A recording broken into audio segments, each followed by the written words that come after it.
So just another point on that with the whole, something else I feel like you have not gone with the flow on is the hashtag hustle and grind and everything that a lot of entrepreneurs talk about now. Yeah. Now, I'm not saying that you don't work very hard, because I know that you do. And one of the things I want to lean towards, because I think a lot of the people who watch my TVs will, like you just said, be busy with stuff that's just busyness. Yeah.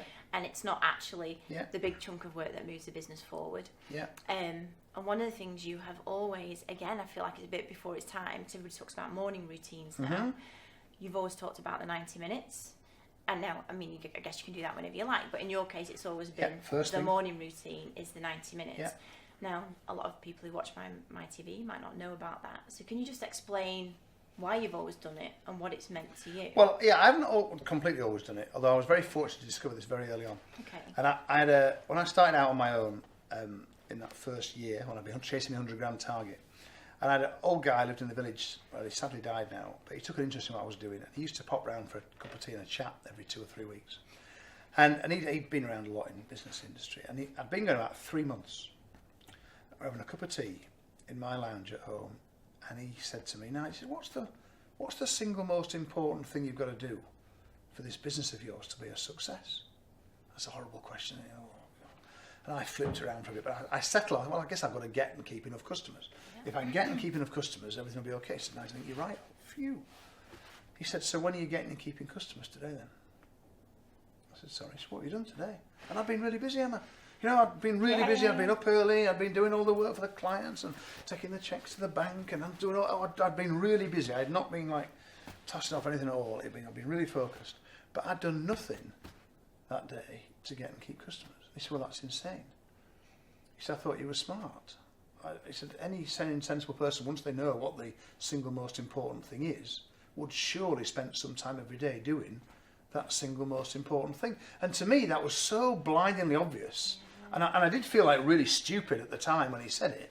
But the very next day, I started a habit. And I am a morning person. I'm always at my best. My brain works best in the morning.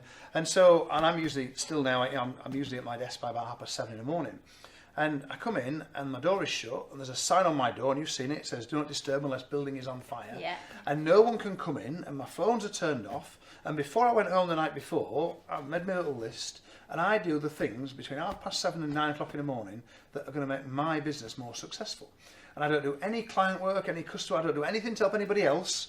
The first 90 minutes of the day are on the stuff that will make me more successful and move me towards where I want to be. Because when you do that every day, because that's 5 of them a week, is 7.5 hours a week, that's like 28 hours a month. You know, you can do a lot of stuff at your most productive, focused time, and that's how you make the big stuff happen. And those £1 million businesses that we've created, they've all been created, in truth, in 90-minute chunks. Yeah. And if you don't put that time aside, I know people say, "Oh, do you really do them?" Yeah. I mean, still, because now that, and in many ways, it's like I'm almost like addicted to it. Really, it's like some people go to the gym. Obviously, as you can tell, that's not me. but that is for me. That's my fix, because every day I get to move my business forward in those 90 minutes.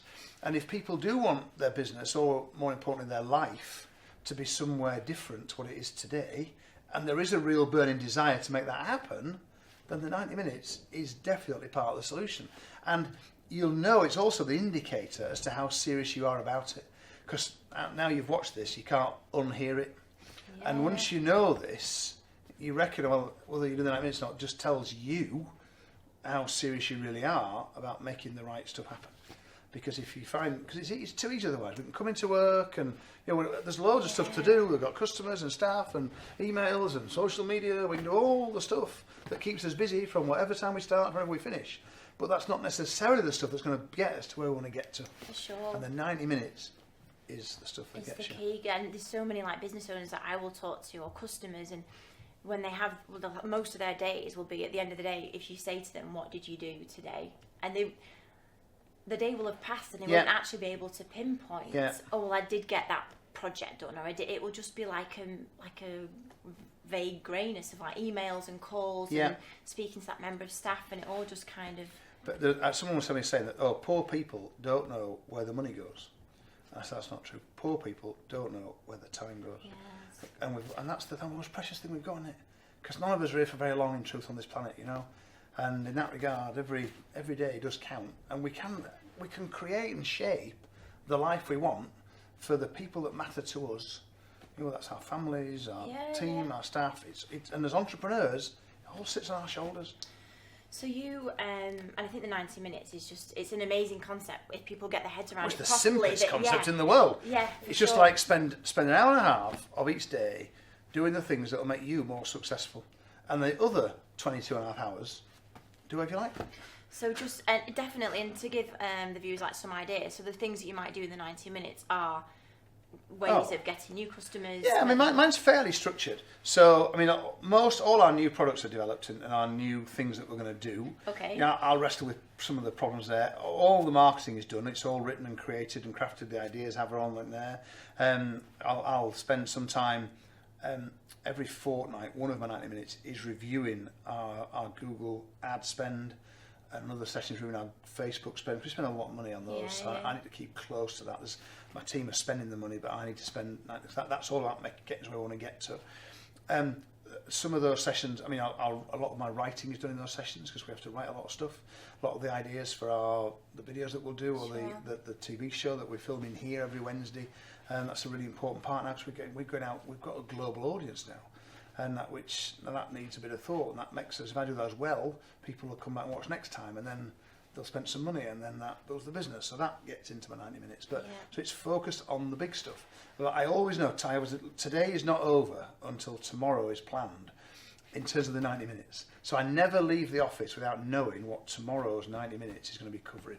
So I never have to, and what happens there, I mean, my little brain, I don't know how this works, but when you know what you're going to do in the morning, you go to bed not knowing, but when you wake up, your brain's worked it all out. And the number of times that happened is amazing. And what was the problem at night time is, we could do this, and it works it through, and it compounds and it just builds, and you start doing it every day. It's amazing how rapidly you're able to move forward. Your little £5,000 challenge would be a great one. Well, tomorrow in my 90 minutes, I'm going to work out how to raise £5,000 of sales in the next week. Because if you come in with that, you'll do it. Yeah, absolutely. So with the hustle thing, so obviously your 90 minutes is really strategic to moving the business forward, getting stuff done.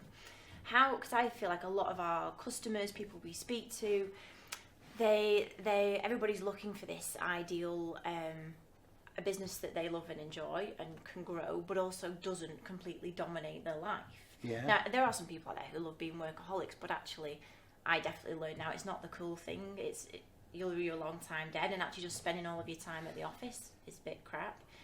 So how have you always been very specific about, at 7 o'clock I'm finishing and I go home and I spend time with family, or we just book the holiday times in? There's a number of things on this. So the holidays are really important, and I'm not going to lie, I mean, my kids are getting a bit older now, they're all in their teens now, but it's 15, 16 years since I've been in business on my own. So for much of that time we've had young kids, and Sue has been, has parented them, as it were, takes them to school and picks them up and everything else, and takes care of all that stuff. And in many ways, the holidays became my way of compensating. Because I used to try, I've got 3 roles in my life. So I have to be a good kind of boss or CEO of my business, because it provides everything else. I do really want to be the best husband I can be, and I need to be a great dad. And in the beginning, I tried to be good at all 3 all the time. And what I learned really quickly is that is just not possible. So I flipped it now. So now what I do is I try not to be too bad at any one of them for too long. But I do recognise that my life is just about, I am going to be bad at some of them all the time.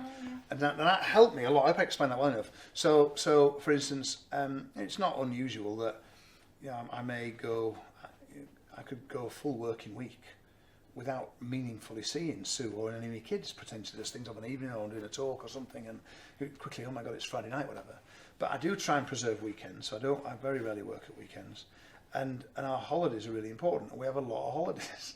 So when the kids are off school, we usually go away. So it does mean every 6-8 weeks I'm going on holiday. Yeah. Now, as I've matured, as I've got a bit older, I find that's really helpful as well, because it keeps me fresh. It re-energises me, because my batteries are recharged. There's people that go for like a year. I'm not holiday for 2 years. How the fuck are you still alive? Because I couldn't be, because I put too much in.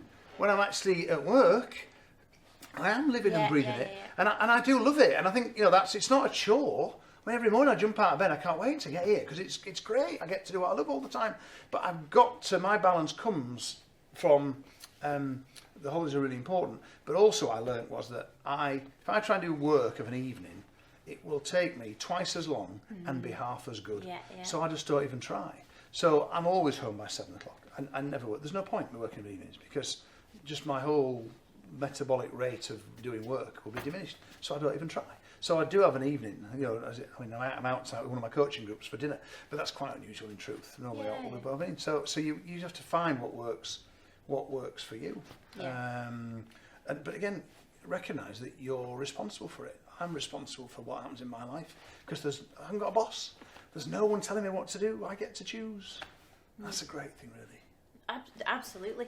And I see with so many of our customers, so you can see that they're all very different, and there have to be, I think it goes back to like the book that you wrote, Botti's Rules, there are key things that actually make the difference, isn't there, between somebody growing and enjoying a business that they love, have the spare time and have the money to enjoy in the spare time what they want to do, and those who are constantly treading in mud almost, just kind of. And I think some of the things you've touched on are like taking full responsibility for every decision you make, not blaming it on others. Yeah, it's not normal to not have enough cash for the VAT bill every quarter. That is not normal. But probably very, very common with a lot Well, of but people. it's not normal. No. That's my point. I understand. It's not. And I've been there, and similarly, having to look at what you're paying when to meet payroll is on an ongoing basis. We've all done it from time to time. Yeah, but sure. if that's life on a monthly basis, something's a little bit broken. Yeah. So that needs fixing. That's the big thing that needs fixing. And I mean, usually it can be fixed. Sometimes people are doing the wrong things. They're trying to build a business when there is no business there to be built. Sometimes it isn't possible that doing what you do can get you to where you want to get to. And because if you carry on, you're in a life that's going to be persistent struggle and angst and anxiety. Because you have done that with I remember the shirt business. Oh my God! And The shirt started. business. Oh God, yeah. The shirt business was. Someone approached me with this idea that I tend to wear quite colourful shirts. I'm actually quite a modest number today. But so anyway, we set up this shirt business, and it was like the best business I have ever had until the day it launched. I've never had so much fun building a business with a shirt. It was brilliant. But once we launched, oh my God, it was hard. It was so full of challenges. And after 12 months, we closed that down. I mean, I've shut down several businesses. Because often the irony is that a couple of them in particular were the ones that I thought were nailed on to be the most successful. I was the one that I was most excited about, but they've crashed and burned. And only when you get out to market do you realise. And on the other hand, some that I thought were a bit of a long shot, as it were. Oh my God, that's amazing! That's gone through. But we can find our way through it because we're entrepreneurs. Yeah, and I think that's one of the most important things. Some people would be embarrassed of that or think it's not. Whereas you'll only find the really good ideas by keep trying, by keep launching, by keep practicing. And I mean, actually in America, it's considered like a badge of honour if you've had a business fail, isn't it? Or if something's gone wrong. But here, I think we're a bit more. I think it is different here. A little bit. I think things have changed. I think quite a bit now. Depends how you treat people, how you behave. I think is part of it. But at the end of the day, it's not that. It's all about understanding the situation that it's in. Because, as I say, most of the time, the business that people are in is capable of being fixed in terms of made into what they want it to be. It's just that they need to do different things and think differently in order to get it there. Absolutely. It's quite deep, this, isn't it? It is very deep. And Nigel, I think we've pretty much covered everything that I wanted to talk to you about and dig into today. I guess, is there... I mean, a lot of my clients, businesses, the people who watch this, they are growing businesses, and they are, I'd say, and obviously they're watching MiTV. And one thing I've always done, especially since joining 2012, I've constantly been trying to learn because I'm aware that I don't know. I knew how to be a PA. I didn't know how to run a business and do the marketing and do everything else you have to do. So you have to constantly grow and learn. Me too. That's what I'm doing as well. I'm learning learning as well. And you can see the smarter business owners who start to grow and enjoy life more are doing that and constantly learning. I guess, is there any one piece of advice or one rule that you live by or something that you would maybe we've already covered it, but something you would like leave with our viewers to say, you really need to think about this and it will make a difference to your business? I think there are two things, and we've touched on both of them. The first one is to recognise that the life, as an entrepreneur, the life you've got right now is all your fault. So if that's really great, whoopee-doo, chuff for you. If it's a little bit shit, what a shame, but it's all down to you. And it's within your capability to fix it. Yeah. So acceptance of responsibility, that it's all your fault, is the first thing. And the second thing is the difference that it will make if you properly adopt the mentality of 90 minutes. And the 90-minute book, Build a Business in 90 Minutes, is still in print and you can still get that. But that does make a difference. So they'd be the two things. No, amazing, Nigel. Thank you very much. And if any of my viewers would like to find out more about you and the businesses you have and how to work with you, where would they be best finding you? Entrepreneurscircle.org is the website. Yeah, that's what it is. So I hope you really enjoyed my very first interview in the series with Nigel, who was my inspiration for MiTV all the way back in 2017. And we're understanding more about how he's grown his businesses, how he's maintained them, and how he gets through those difficult times that all of us most definitely do as business owners. And I think, as he mentioned, the two main things that really have propelled Nigel to having the business he wants, the lifestyle he wants, is taking full responsibility. Even back when he first started and he had to make that 100,000 to keep his business back from going to an employed situation, he had to make his 100,000 and he made that a non-negotiable. It was his responsibility. He had to get it done. He didn't blame it on anyone else. He did it because he wanted to keep running his own business. And also about how you spend your time. Nigel is the person that introduced me to the word time vampires and procrastinators, and Nigel is so specific about carving out those 90 minutes. He has no distractions, no emails on, no phone. He has a sign on his door that says don't disturb unless the building's on fire. And in those 90 minutes, they're non-negotiable. He gets a task done that will move his business forward. Again, he's taking responsibility. And if there's one thing you can take away today from today's MiTV, it's about everything in your lifestyle is at your hands, the decisions that you make. So go ahead and make the right ones. And I hope today's episode got your head out of the dirt and into the clouds. And I will see you very soon for another interview. Take care. Bye-bye.